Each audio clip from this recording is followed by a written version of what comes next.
Olá, pessoal, bem-vindos a mais um podcast Fé e Ciência, aqui na sua IPP-TV. Esse podcast que diz que a boa ciência e a boa fé sempre andam e sempre andarão juntas. E estamos numa série sensacional, uma série de palestras, painéis e o debate do século, que ocorreu no 4º Congresso da Sociedade Brasileira do Design Inteligente, o 4º TDI Brasil, de 7 a 9 de julho, aqui em São Paulo, na melhor do Brasil, a Universidade Presbiteriana Mackenzie. E o Fé e Ciência esteve lá, com exclusividade, gravando essas palestras, esses painéis, esse debate do século para você. Então você não pode perder, acompanhe com a gente essa série sensacional. Mas antes temos uma chamada. Você sabia que agora o Fé e Ciência tem um patrocinador exclusivo, a construtora Cives, da Fundação ao Acabamento Construtora Cives. Matheus, chama aí o nosso novo patrocinador. A Cives Construções tem 20 anos de história, atendendo todas as suas necessidades quando o assunto é construção, manutenção, reformas, instalações e emergências prediais. Somos especialistas em manutenção e reformas em igrejas, escolas públicas e privadas, hospitais, unidades básicas de saúde, postos de gasolina e prédios comerciais. Conte com a Cives, da fundação ao acabamento da sua obra, inclusive para a construção de templos de igrejas. Também oferecemos equipes de reformas para todos os setores. Fale com a gente. Ligue para 11 2492 9699 ou entre em contato pelo civesgroup@gmail.com.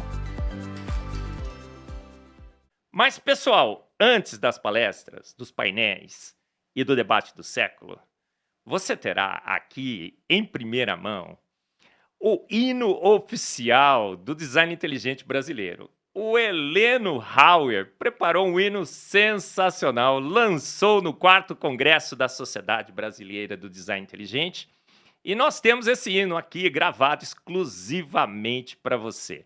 É um compêndio da teoria do design inteligente, todos os fundamentos da teoria estão nesse hino sensacional. Então agora é com você, Heleno.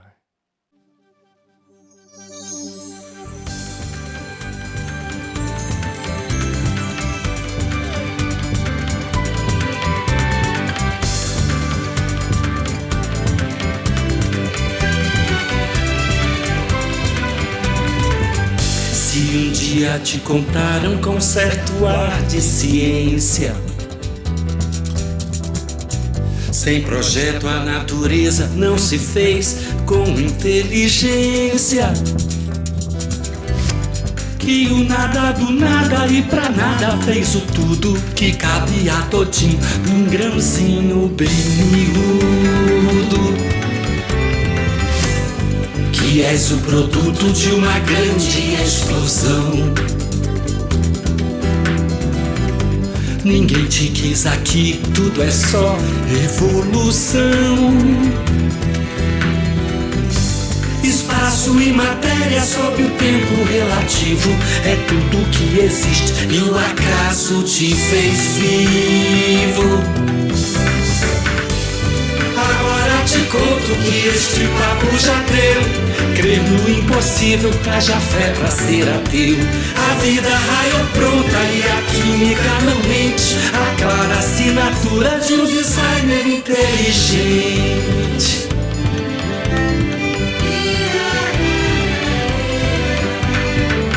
São molecas as moléculas que te fazem viver.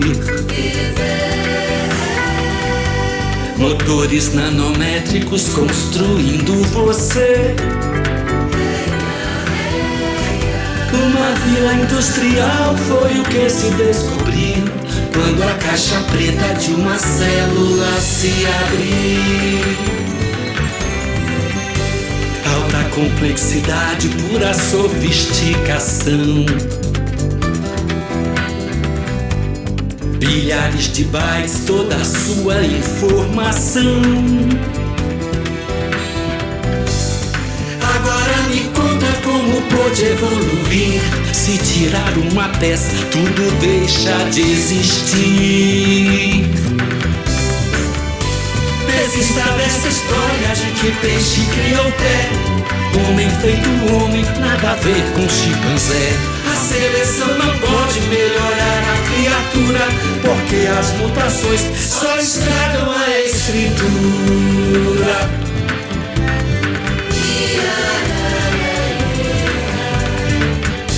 Os problemas na vida com solução previdente.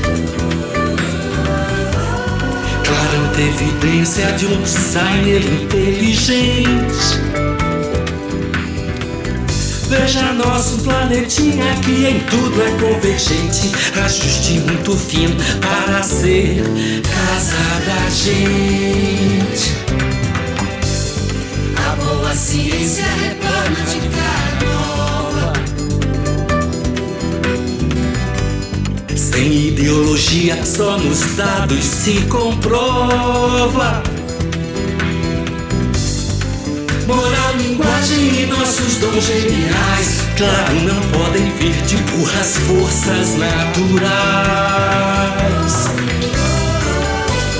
Fomos planejados com intenção e amor, berram evidências de um bom planejador. Já não me creio filho de um acidente, eu canto a teoria do design inteligente.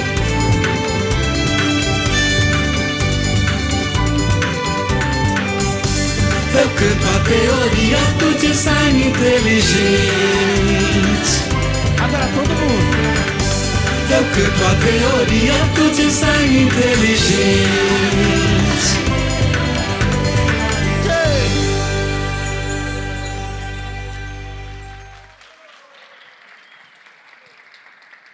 E a nossa série sensacional de palestras, painéis e o debate do século do 4º Congresso Brasileiro do Design Inteligente continua agora com o João Paulo Reis. Ele falará sobre Mendel, a genética, o pai da genética, aquele que desvendou as leis da genética. Será que ele era amigo de Darwin? Será que a genética de Mendel confirma Darwin? É isso que veremos com o João Paulo Reis nessa palestra sensacional sobre Mendel e Darwin. Amigos ou inimigos? João Paulo, você está com a palavra.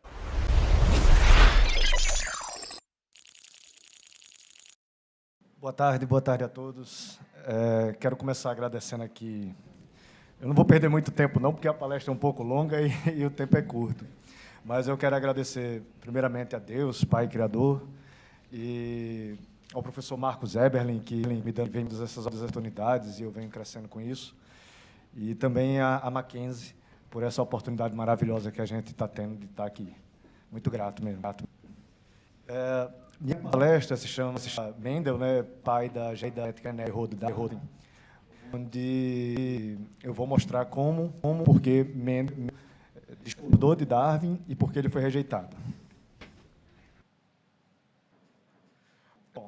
Mendel nasceu, né, em 20 de julho de 1822. No ano passado fez 200 anos do nascimento dele e morreu em 6 de janeiro de 1884. Era biólogo, matemático, professor, pesquisador de botânica e astrônomo e meteorologista. Na verdade, Mendel tem 7 artigos de astronomia e 2 de genética. Mas o primeiro artigo de genética dele já é considerado uma obra-prima da ciência, justamente porque ele descobre as 3 leis e revela as leis da hereditariedade. Bom, ele começou as pesquisas dele em 1957, até antes de Darwin lançar o Origem das Espécies em 1859. Em 1863, Darwin começou pesquisando, na verdade, abelhas. Ele saiu fazendo cruzamentos de abelhas e criou até uma espécie de abelha que fazia um mel maravilhoso. Só que ela era tão violenta que tiveram que exterminar as abelhas. Elas não deixavam ninguém chegar perto.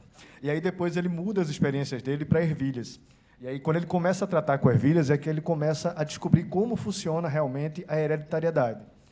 Ele começa as pesquisas deles em 1863. Ele trabalha com mais de 6 mil mudas de planta, que ele mesmo vai lá e inocula. Ele mesmo trabalha cada uma delas. Ele tinha assistentes, mas ele mesmo é que faz o processo em cada uma delas. E, em 1865, ele completa essa pesquisa e publica o artigo dele na Sociedade de Ciência de Brum. E aí descobre que a hereditariedade, né, ela funciona através dos mecanismos de caracteres dominantes e recessivos. E aí, por esse trabalho, por revelar como funciona a hereditariedade, Mendel ficou conhecido como o pai da genética. Então, qual é a proposta desse estudo? Eu proponho que Mendel é o primeiro teórico do design inteligente. Por quê? Porque ele vai enfrentar duas coisas que os teóricos do design inteligente passaram a enfrentar depois de Darwin, que é, não só ele refuta a teoria de Darwin, como ele vai enfrentar um sistema de controle de discurso que não permite que se contradigam Darwin, ou o darwinismo de uma forma geral. Então, em primeiro lugar, eu quero explicar por que é que Mendel se opôs a Darwin. Opa. Falta um. Alguns evolucionistas costumam dizer, quando eles vão pesquisar a respeito de Mendel, eles descobrem rapidamente que Mendel não concordou com Darwin. Aí a saída que eles tentam dizer é que Mendel não falou de evolução. E Mendel falou de evolução. O artigo dele, na verdade, trata de evolução o tempo todo. A palavra que ele usa, inclusive, ela é traduzida como, uma das palavras que ele usa no artigo, ela é traduzida como evolução ou processo evolutivo. Né?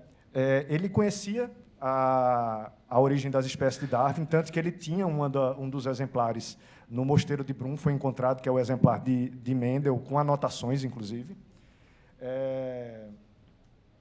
E a versão depois difundida, e que vocês encontram com mais facilidade, é que Mendel justamente vai concordar com Darwin, que Mendel teria apoiado a teoria da evolução. Eu vou mostrar para vocês por que é que depois, apesar de Mendel ter rejeitado Darwin, ele depois é encaixado dentro da teoria de Darwin.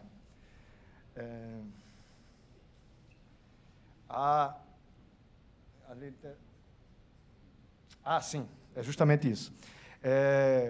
Houve uma época, a teoria de Darwin foi lançada em 1859. Cerca de 30, 40 anos depois, ela estava entrando no que a ciência começou a chamar de eclipse darwiniano, quando as pessoas começaram a desacreditar da teoria de Darwin, porque elas pesquisavam, e não viam nenhum mecanismo que pudesse fazer a evolução que Darwin propunha. Aí é quando Mendel vai ser resgatado. E, ao ser resgatado, eles dizem que Mendel concordou com Darwin. Mas eu vou mostrar para vocês como aconteceu essa modificação na conclusão de Mendel. Primeiro, eu quero mostrar o que ele escreveu. Né? Ele diz assim, o que é que Mendel encontra? Quando ele vai variando as ervilhas, ele diz, olha, adaptações existem, mas quando eu vou fazendo os cruzamentos, quando foram feitos os cruzamentos, as experiências em 2 anos, tudo que você vê são adaptações com um determinado limite. Existe um limite adaptativo para cada genoma. E ele percebe isso justamente nas ervilhas. Né? Ele vai dizer ali, aqui como ali, mudanças do tipo devem ocorrer, se as condições de vida forem alteradas, e as espécies possuírem a capacidade de ajustar-se ao seu novo ambiente. Mas nada justifica o pressuposto de que a tendência para a formação de variedades é tão extraordinariamente aumentada que as espécies rapidamente possam perder toda a estabilidade e os seus descendentes divergirem em uma série interminável de formas extremamente variáveis. Ele está dizendo aí com toda clareza que não existe essa coisa ilimitada da qual a evolução precisa. A evolução precisa que isso aconteça de forma ilimitada para que uma família genética se transforme em outra família genética. E o que Mendel está vendo nas experiências dele é justamente que isso não acontece. Uma coisa que é preciso explicar era o paradigma que existia antes do evolucionismo. Então, o paradigma que existia antes do evolucionismo era chamado de paradigma da fixação das espécies.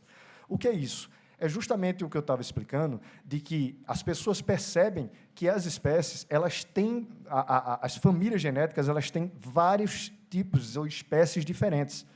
Na verdade, você tem a família genética, gênero e espécie. Então, a partir de baixo da família genética, gênero e espécie podem modificar em vários. Por exemplo, milho, você tem mais de 80 tipos de milho. Sálvia, você tem mais de 100 tipos de sálvia. Isso são variabilidades do mesmo genoma, né? Então, no caso, por exemplo, dos cães, né, você tem cachorro, você tem lobo, você tem chacal, raposa, mas todos eles você percebe a característica base dos caninos.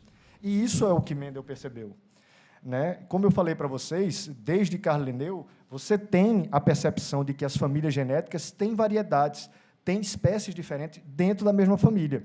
Só que eles viam que existia um limite para isso, né? E Mendel, com as experiências dele, ele comprova isso, de que há um limite para essa variabilidade, né? Os gatos, por exemplo, a família dos felinos, né? Você tem desde gatos domésticos até leões, leopardos, a mesma coisa dos caninos, só que em todos eles você reconhece características de um felino. Qualquer pessoa aqui que vê um felino sabe identificar um felino. Por quê? Porque as características deles não mudam tanto a ponto da gente não saber identificar o que é um felino. Então, a gente reconhece muito facilmente a família genética de um felino. Porém, o paradigma da fixação vai dizer que não é possível surgir nenhum clado novo. Ou seja, não é possível surgir informação genética nova. É esse limite que Mendel viu. Entendeu? Então, por exemplo, a herança biológica é do ancestral, ou seja, do primeiro ancestral familiar. Como a gente vê, por exemplo, no exemplo da Eva mitocondrial. Todos nós, seres humanos, somos filhos de uma única mulher. Isso é provado, isso é paradigma científico. É a Eva mitocondrial. E todos nós, seres humanos, somos filhos de um único homem, que é o Adão cromossomo Y, que a ciência encontrou. Então, assim também é com todas as espécies que vocês imaginarem. Sempre que eles fazem a regressão genética em qualquer animal que seja num gato, num cavalo, num boi, eles encontram um só casal lá no começo. Isso é com todas as espécies, não só com os seres humanos. E foi isso que Mendel percebeu também, né? Ele vai dizer, por exemplo, no caso dos felinos, eles nunca perderão as características anatômicas, funcionais e orgânicas, morfológicas, no caso, e a fixação é justamente o limite dessa variabilidade. Isso hoje, pela genética, é conhecido como acervo genético, ou pool genético, ou fundo genético, depende de como as pessoas chamam. Tem essas 3 formas de chamar, que é o limite que você tem da quantidade de cruzamentos que é possível e características que é possível surgir a partir desses cruzamentos.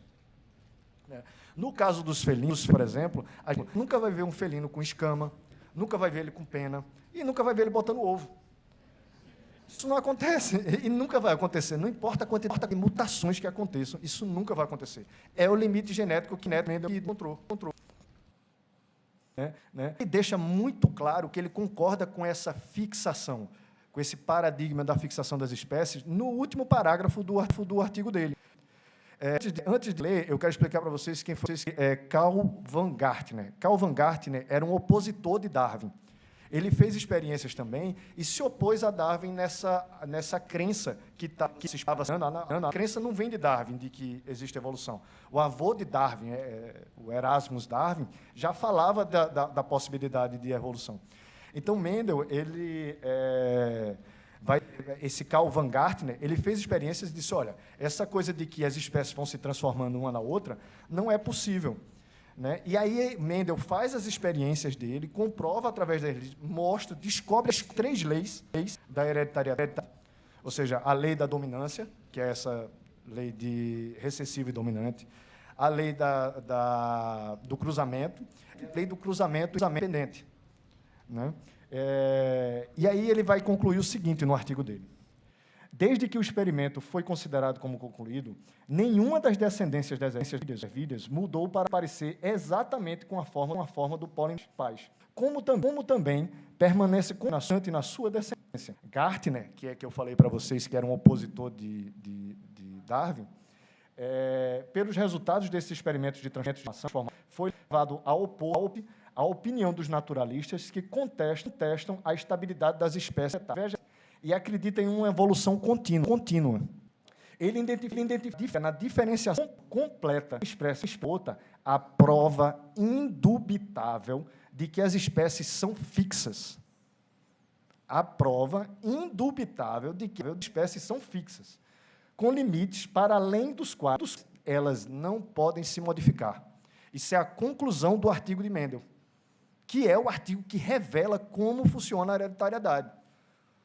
Né? Então, parece muito claro o que ele está dizendo, não é?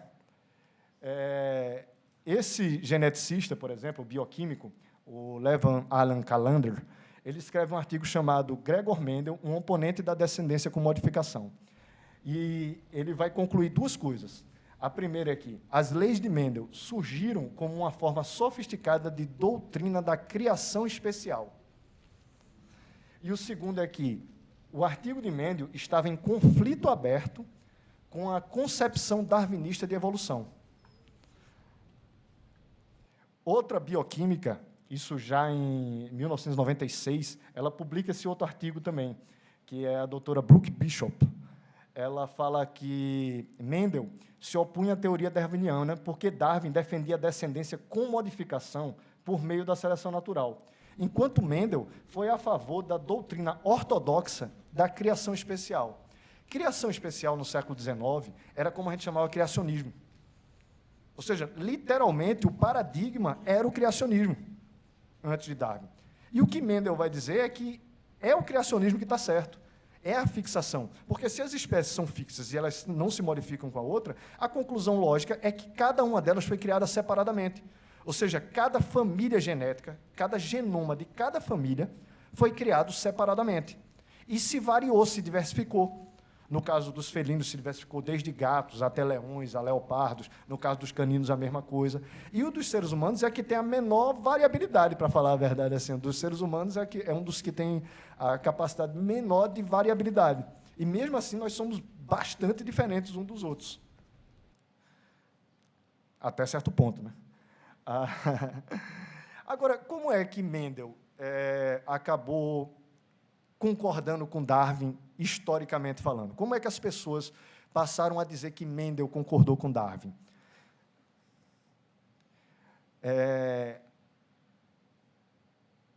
Se você pegar assim, a história de Mendel, você vai ver que os primeiros que concordaram com Mendel eram antidarwinistas, eram os primeiros mendelistas.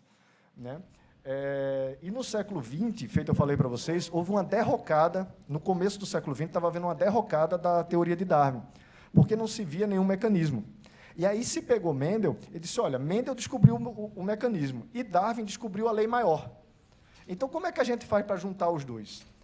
É nesse momento que vai surgir o neodarwinismo. Por quê? Porque se as famílias genéticas têm um pool genético ou um fundo genético limitado, alguma coisa vai ter que trazer informação nova. E eles dizem que essa alguma coisa que traz informação nova é mutação. Só que mutação é erro de informação. Todas as mutações que foram encontradas até hoje são deletérias. Nenhuma mutação, absolutamente nenhuma, cria uma informação nova funcional. Mas era necessário acreditar isso, para justamente achar Mendel com Darwin. Aí entra esse rapaz aqui, esse bonitão, o Ronald Fisher.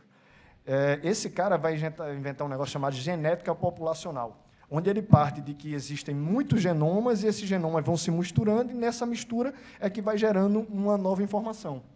Né? Ele critica Mendel, ele chega a dizer que Mendel falsificou as suas experiências para poder concordar com a teoria dele, e isso foi testado e mostraram que não, que tudo que Mendel fez é replicável.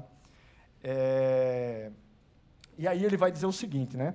Que o Fairbanks e o Riching, que são dois estudiosos desse tema, eles vão dizer assim, que o artigo de Fisher, desse rapaz, de 1936, o nome do artigo é O Trabalho de Mendel foi Redescoberto, foi o ponto de virada para a síntese moderna do mendelianismo e do darwinismo, ou seja, o neodarwinismo que eu falei para vocês.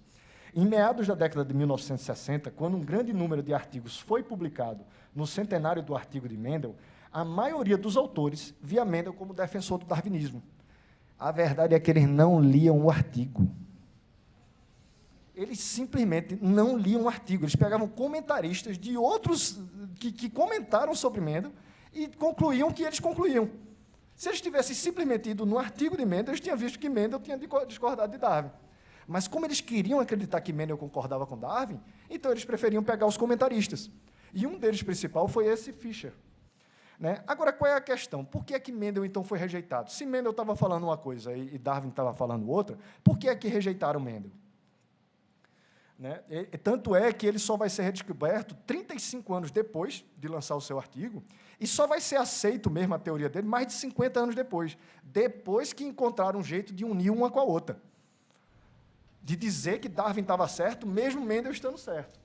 Né? Aí as respostas frequentes que tem para Mendel ter sido rejeitado são quais?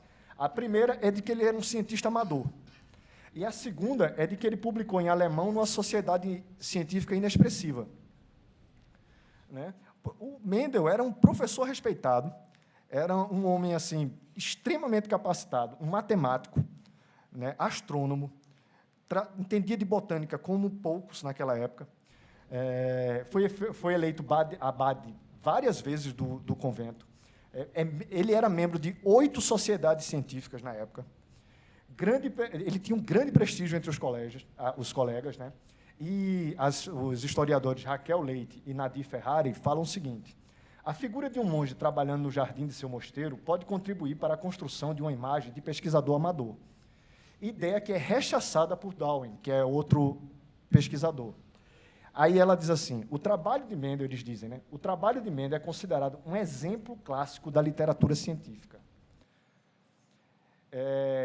Esse compêndio de William Folk era o mais conhecido na época. Ele foi, inclusive, encontrado na biblioteca de Darwin. Darwin consultava esse compêndio.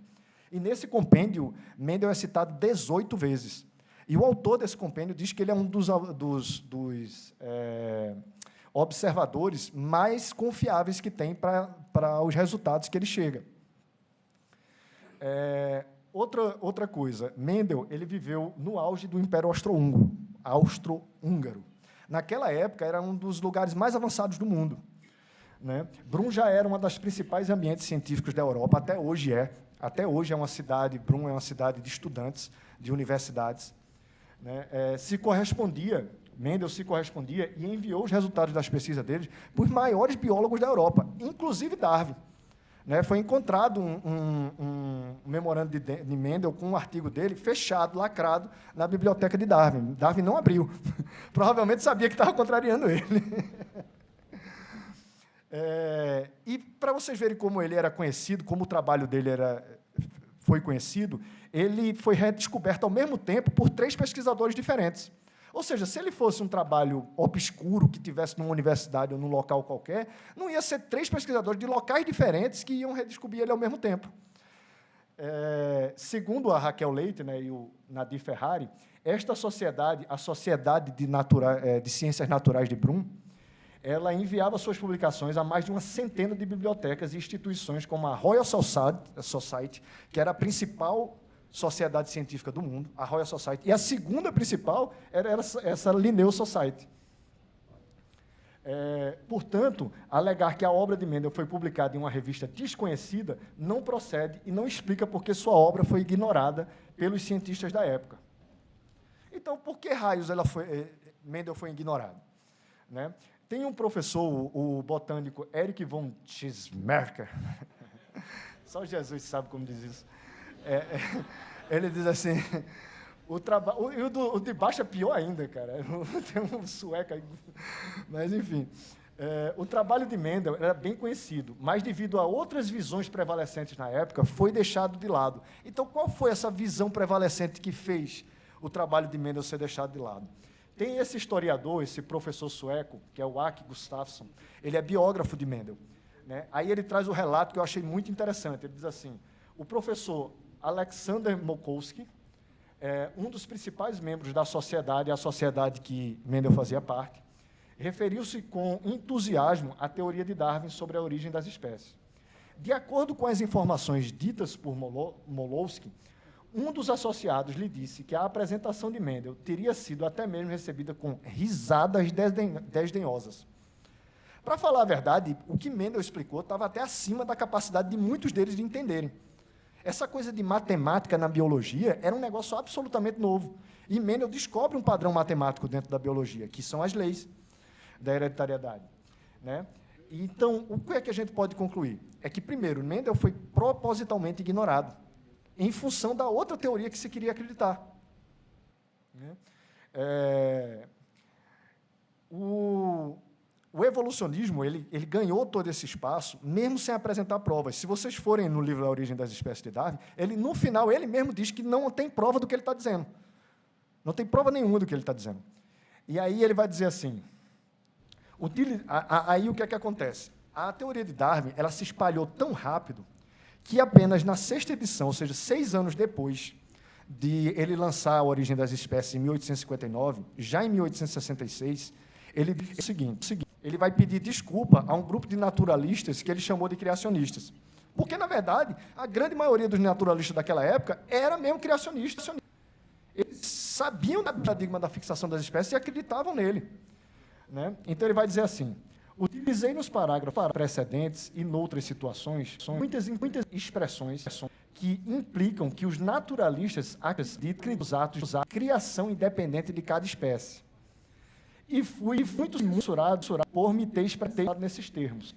Mas não haja dúvidas. Essa é a crença geral quando da publicação da primeira edição dessa obra, para vocês verem como mexeu. Aí, logo em seguida, ele diz assim, agora tudo mudou.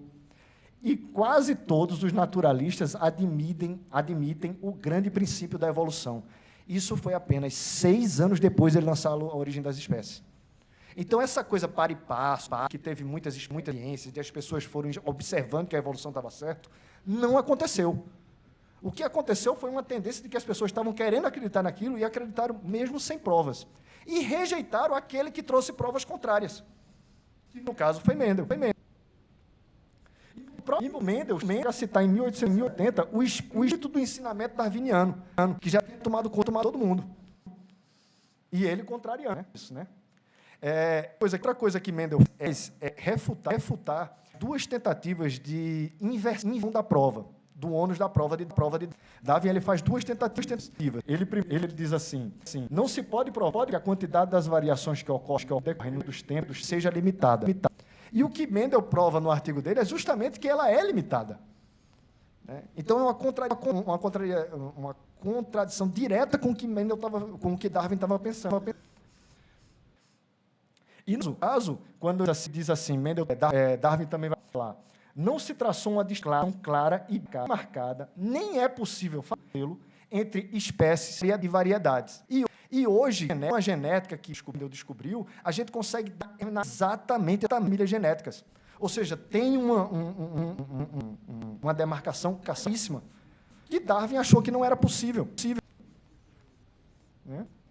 É por isso que a genética desmente os darwinistas. Sempre que um evolucionista me diz que a genética comprova Mendel, eu digo a genética comprova o darwinismo, eu digo a genética não, meu amigo.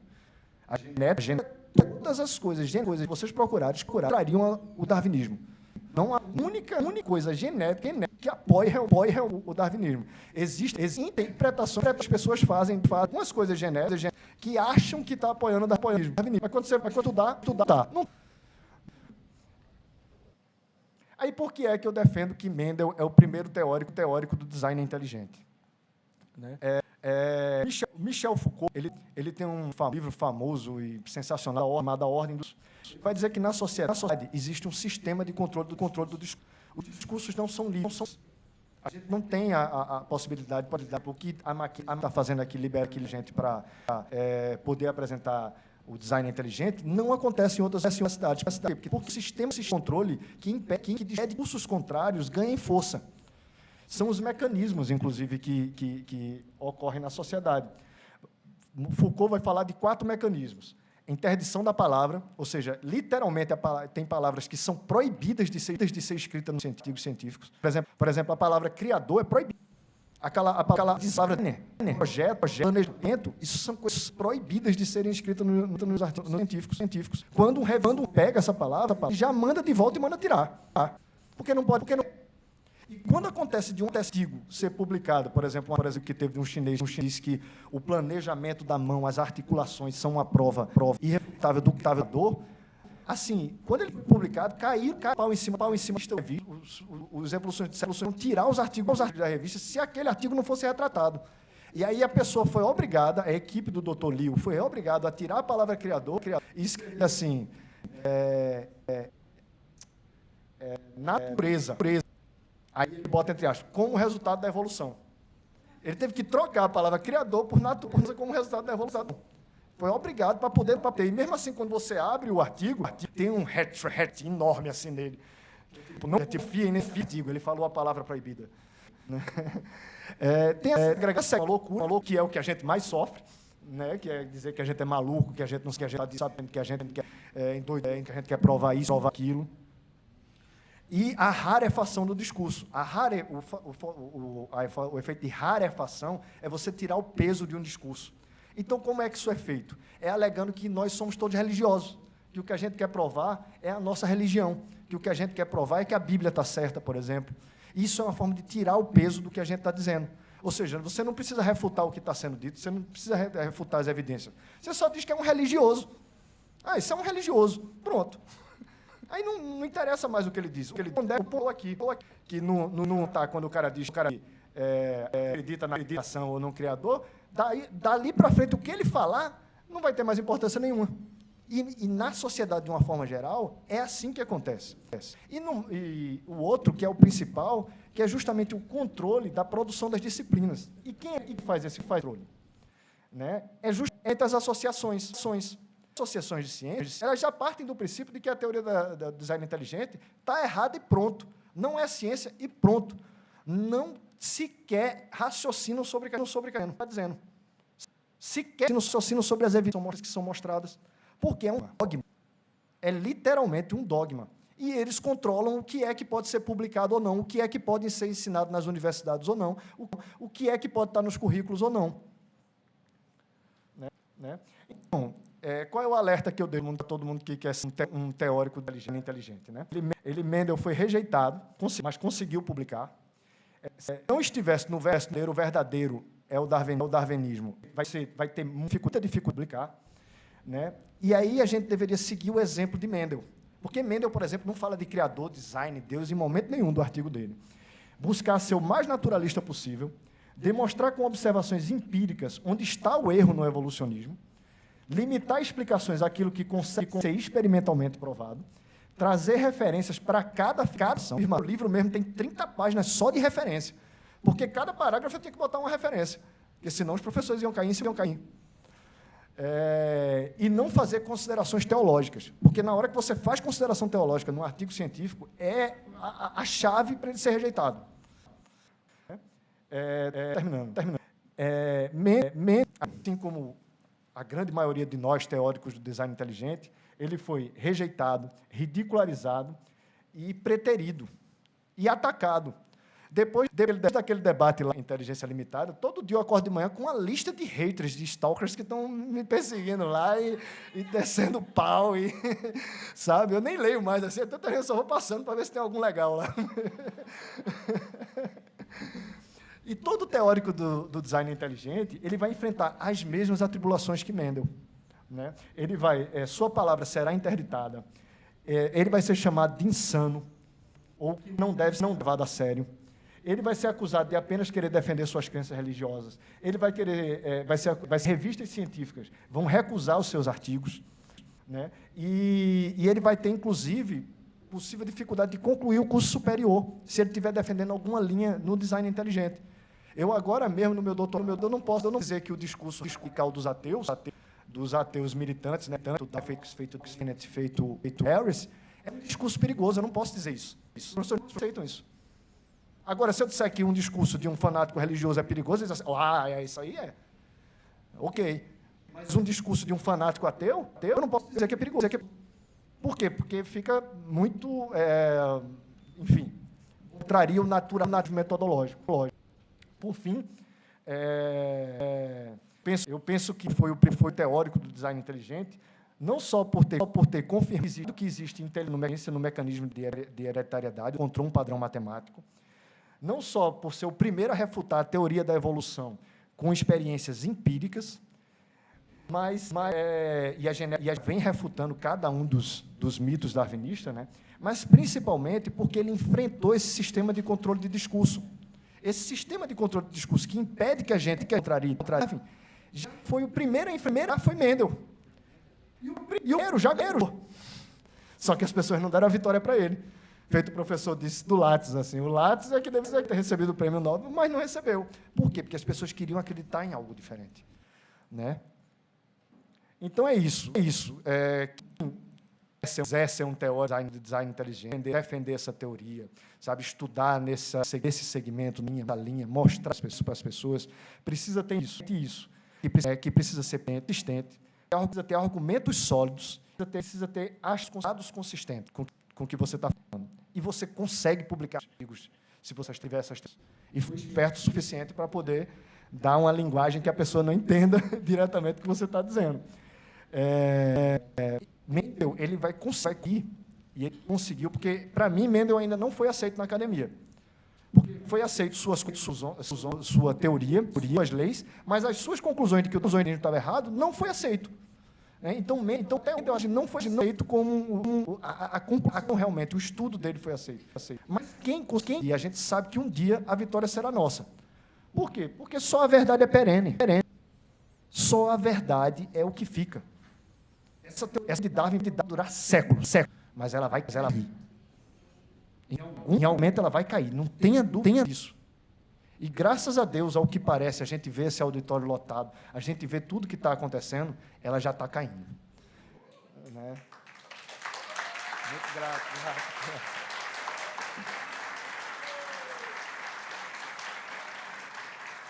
E dizer para vocês assim, que toda essa apresentação eu escrevi um capítulo até longo, né? Mais de 40 páginas. Um capítulo de um livro que vai ser lançado no livro Coletânea Brasileira de Design Inteligente. Acho que esse ano deve ser, né, passado, professor Marcos. Isso, esse ano vai ser você. Vocês vão ver a história completa, tem todas as referências, tem uma série de citações. Muito obrigado pela devoção de vocês.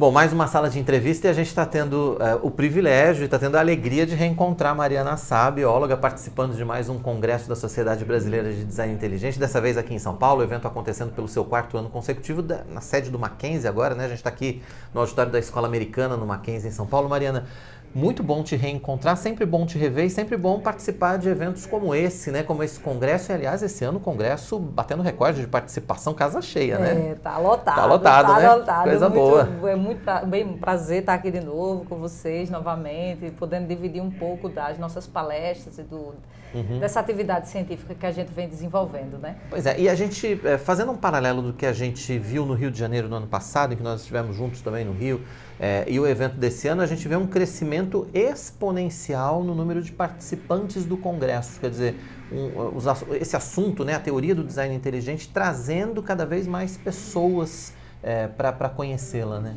Eu acho que tem passado por um processo, né? Agora tem uma mídia diferente, né? Agora com internet, podcast, as coisas tem mudando. todo porque eu acho que esse assunto ele é atrativo, né? As pessoas querem entender por que a gente está aqui, de onde é que a gente veio e tudo mais. E com os podcasts que o professor Marcos participou, que o João participou, que o próprio Adalto participou, né? Marcos mais, porque está aqui, né? Mais fácil.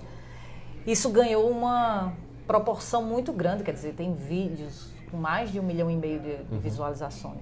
Então, boa parte das pessoas estão interessadas no assunto. Então, quando a gente divulgou, foi muito rápido. Inclusive, a gente teve que negar a caravana, segundo o Carlos. Sim. Não tem espaço para receber todo mundo que fez inscrição. Isso. Inclusive, tem mais inscrição do que espaço. E ficou a gente de fora. Coisa boa. E essa repercussão que a gente vê aqui em São Paulo, a gente vê no Brasil todo, Mariana? Vê. De onde eu venho do Nordeste, né? Eu sou de uma pessoa na Paraíba. Sim. E a gente vê as pessoas falando. Às vezes eu nem sei que tem podcast, às vezes as pessoas me mandam no WhatsApp: olha, Mariana, tu tá sabendo? Aí eu vou e entro para ver, as pessoas têm acompanhado e têm se interessado, têm se aprofundado. Isso aí eu estou falando de todas as categorias, não somente os cientistas, porque para cientista é normal, Sim, né? Mas a gente vê pastores, a gente vê estudantes, a gente vê até gente em outra área, por exemplo, sei lá, uma pessoa do direito se interessa por sei lá, por astronomia, entender como é que o universo E muito legal também que a gente vê as novas gerações se interessando por essa teoria, né? Quer dizer, um contraponto à teoria da evolução. As novas gerações estão muito interessadas nesse conhecimento. Né? Porque, querendo ou não, dentro até da nossa base curricular, aprovada pelo MEC, isso não é permitido. Né? A gente só fala de evolução. A gente só fala de evolução. E é compreensível porque é a teoria vigente dentro, assim, vamos dizer assim, a maioria né, acredita na teoria. Embora hoje haja uma discussão dentro da própria evolução de uma reformulação da teoria, mas ainda assim querem permanecer com ela como a teoria vigente. Então, a teoria do design inteligente ela não é ensinada dessa forma dentro do currículo, não no nosso país, não é aprovado. Pelo menos por enquanto. Bom, você trouxe para esse ano uma palestra sobre por que os ribossomos são mais facilmente explicáveis pelo design inteligente, pela teoria do design inteligente. Do ponto de vista leigo, eu não lembro nem o que é ribossomo. Eu acho que eu estudei isso lá na 8ª série. Não sei, mas eu sou de humanas. Certo. Eu tenho essa desculpa, né? Eu sou jornalista. Eu posso não saber o que é ribossomo, como uma grande parte das pessoas está nos vendo aqui. Então vamos do começo. O que é ribossomo? Vamos lá, vamos relembrar aqui as aulas de ciências. Então, todo mundo sabe o que é uma célula, né? Então a célula é a unidade básica de um indivíduo. Todos nós somos compostos por células. E as células possuem maquinarias moleculares. Uma das milhares que nós temos é o ribossomo. Só que o ribossomo é um material genético. Só que nós temos dois. A gente tem o DNA, que fica no núcleo, e nós temos o RNA, que ele transita entre o núcleo e o citoplasma da célula. Ele vai. E aí a gente tem um processo que a gente tem um código. Imagine assim, fazer bem leigo. Vamos lá, bem leigo. Para as pessoas que... Imagine que você pegasse um texto em hebraico. Talvez você saiba ler. Eu não sei ler hebraico, por exemplo. Umas 3 palavrinhas. Eu não faço ideia de ler hebraico. Mas você sabe pelo menos que é o contrário, né? Sei que é o contrário. Pronto. Já é um começo. Aí todos os símbolos, são símbolos, né? Então... Alemão, vá. Vá, alemão, vamos alemão. Então, imagine que você não sabe traduzir o alemão. O que é um processo de tradução? É você pegar a língua mãe, alguém que entenda aquelas letras vai traduzir para outro contexto, concorda? Que é o português. São duas linguagens diferentes. Então, entre o DNA e a proteína, que é o que a gente vê, o que você está vendo em mim, é a expressão do meu código genético. Então, a cor do meu cabelo, a cor dos meus olhos, a cor da minha pele, a minha estatura, tudo isso está codificado dentro do meu DNA. Mas o que você vê é proteína. O que você está vendo em mim, tudo é proteína. Então, como é que eu transformo um código, que é uma língua em alemão, em português? Eu preciso de alguém que faça o quê? A tradução. Então, eu preciso transcrever esse texto e traduzir ele em português. É exatamente isso que o ribossomo faz. Então, a linguagem do DNA ela não é compreensível para as proteínas. E o ribossomo vem e faz uma tradução dessa informação, dizendo, olha, o DNA está escrito isso, mas o que ele quer dizer é que é isso aqui. Tá. E cada uma dessas a gente chama de códons. A cada 3 letras eu tenho um aminoácido. Então, ele vai montando, fazendo as ligações entre os aminoácidos, como se eu estivesse formando palavras. E, ao final, eu tenho uma proteína. E aí, a grande questão dentro da teoria do design inteligente é como é que o ribossomo surge por sistemas naturais e forças naturais? Ele não surge, porque como é que eu surge um tradutor nato do nada? Então, eu discuto, por exemplo, eu vou caminhar, né, entre como é que esse processo ocorre, eu vou explicá-lo, né, porque a gente tem todo tipo de plateia, a gente tem físicos, químicos talvez até vá lá. Mas os físicos não vão muito além, não. Então, eu vou explicar como é que funciona e vou explicar como o ribossomo é formado e vou explicar como é que ele consegue fazer isso, que por teorias naturais eu não explico isso. Quer dizer, na verdade, só para esclarecer o jornalista aqui, o ribossomo vai lá no DNA e pega a informação... Não, ele pega um tipo de RNA. Ele pega um tipo de informação. Ele chama de RNA mensageiro. É como se eu mandasse um WhatsApp. Pronto. O DNA ele não sai do núcleo. Certo? Ele tá lá presinho lá dentro. E aí ele manda a mensagem, tipo assim, isso aqui significa que o olho da Mariana é castanho. Isso. E aí a proteína faz seu olho castanho. Basicamente esse é o processo. Essa é a ideia. E como é que a teoria do design inteligente explica melhor do que a evolução, por exemplo?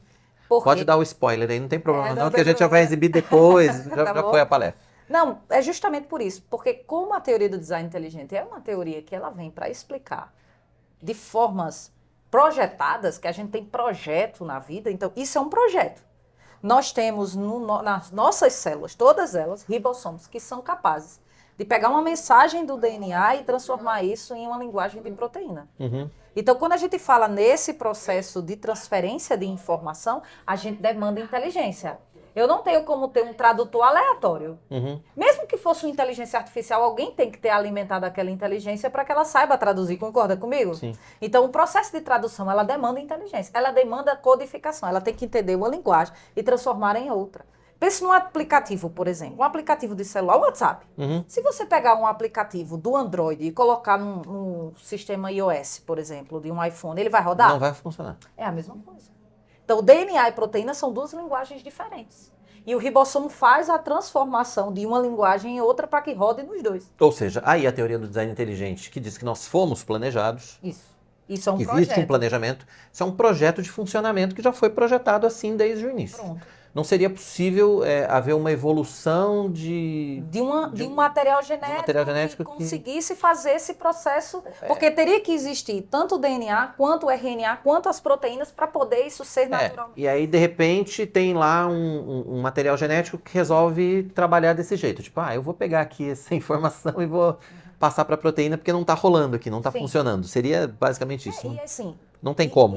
Não teria como. Né? Isso é outro nível de inteligência, porque a gente já tem o código genético que por si só já é inteligente. Todo sistema de código demanda uma inteligência, porque é um código. Sim. Tem uma linguagem por trás. Se tem uma linguagem, alguém tem que ter escrito, concorda? Por uma questão de lógica. Se é de humanas, melhor que eu, você vai entender alguém o que tem eu que tô falando. escrever. Eu não posso ter, por exemplo, um código binário. Tudo que nós temos aqui, a tecnologia, tudo binário. Nós somos 4 letras. Na verdade, se você contar com RNA, 5. Então, a gente tem ordens de grandeza somos muito mais complexos. Então, quando eu tenho um código que é o código genético, eu tenho outro código que é o código das proteínas, para eu transformar isso nisso aqui, eu preciso de um intermédio. E quem faz esse intermédio é o ribossomo. É o ribossomo. Exatamente. Só que se eu tivesse só esses dois sem o ribossomo, esse aqui não poderia existir, porque o código para formar a proteína está no DNA. E a proteína que vai replicar DNA e que vai formar ribossomo e que vai formar tudo isso está nas proteínas. Quem veio primeiro? Um não funciona sem o outro. Os dois tiveram obrigatoriamente que vir juntos, por esse raciocínio, né? Por esse raciocínio. Por esse raciocínio. Aí, por exemplo, eu vou mostrar, tem uma hipótese naturalista que fala sobre o mundo do RNA e eu vou falar sobre ela. E ela diz o quê? Ela diz, por exemplo, que você poderia ter um RNA capaz de se autorreplicar, capaz de se transformar. Ele seria o Superman dos RNAs. Entendi. Ele seria capaz de ser RNA, de se transformar em DNA e de formar um RNA ribossômico capaz de fazer tradução. É muito difícil, né? Nossa, não tem uma molécula que seja capaz de fazer isso. Ele tem que ser tipo... E por que ela se desfez? Essa é a minha pergunta. Se existiu no passado uma molécula que seria capaz de fazer tudo isso, por que ela some? Porque não tem mais, né? Porque não tem mais. Porque não apenas aquela molécula ela foi evoluindo dentro daquela premissa. Por que tem que existir um DNA? Por que tem que existir proteína? Se existia todo um processo antes disso tudo acontecer. Por que a vida existiu dessa forma que a gente conhece? Quem é que colocou a informação no RNA para ele fazer esse processo todo? Você entende? É muito complexo. É uma discussão muito complexa, né? É uma discussão complexa de 30 minutos, mas vamos tentar, eu acho que 30 minutos vai ser pouco para essa discussão, não é não, Mariana? É legal. É legal. E você tem levado essa discussão para outros campos, para outros públicos também? Como é que tem sido recebida essa discussão do design inteligente? Após essa divulgação maior que a gente teve desde o ano passado para cá, né? A gente teve alguns convites de igrejas, a gente teve outros convites de outros congressos para participar. Até então tem sido muitos debates, mas está sendo bastante interessante. E a recepção tem sido boa? Tem sido boa. As pessoas estão dispostas a ouvir. E estão querendo saber, estão querendo entender. Até as pessoas que não curtem muito, nem que seja para brigar. Entendi. Assim, para dizer assim, não, você está errado. Se eu estou errada, por quê? Mas essa discussão é exatamente essa discussão que o pessoal da TDI quer, né? porque até então a TDI não tinha espaço nem para discutir, né? Não. Então essa discussão é muito positiva, né, Não, Mariana? pra gente é muito legal. Quer dizer, você tem alguns debates em que as pessoas agora comentam, né, em vídeos do YouTube, por exemplo, Sim. em que dizem assim, poxa, eu não tinha pensado sobre isso. Eu nunca tinha ouvido falar sobre isso. E aí isso gera toda uma, como é que eu posso dizer? Toda uma abertura que a gente antes não tinha. Porque, por exemplo, um dos podcasts que o professor Marcos foi com o João e o professor Adalto foi do Inteligência Limitada, por exemplo. E aí, quando eles fizeram uma pesquisa, aquelas pesquisas de tags, né? Deu um empate. Pra gente, isso é vitória. Com certeza. Você veja, a gente tá tendo tudo quanto é lugar divulgando a evolução. Com certeza. Ali, naquele momento, com as provas que foram levadas e os argumentos, ficou meio a meio. Aí eles disseram, vocês empataram de novo, a gente ganhou. Empate com cara de goleada, Pois né? porque 3 não pontos. era pra gente ganhar, era pra todo mundo dizer, Esses caras são malucos. Então, mas não foi dizendo, poxa, talvez... Ou são malucos ou são, sei lá... Um gênio, né? Das duas, uma. Não tem meio termo. Não tem meio design inteligente. Ou a gente vira gênio ou a gente cai, é rebaixado. É isso mesmo, Mariana. Queria te agradecer a participação conosco mais uma vez aqui. Como eu disse, né, é sempre bom te reencontrar, conversar contigo a respeito desses assuntos. E a IPPTV é um campo fértil, né, para a gente continuar essa discussão sempre. Obrigado e Obrigada volte também. sempre na IPPTV. Pode deixar, só é convidado. Tá Tamo bom. junto. Obrigado. Então, obrigada, gente. Obrigado.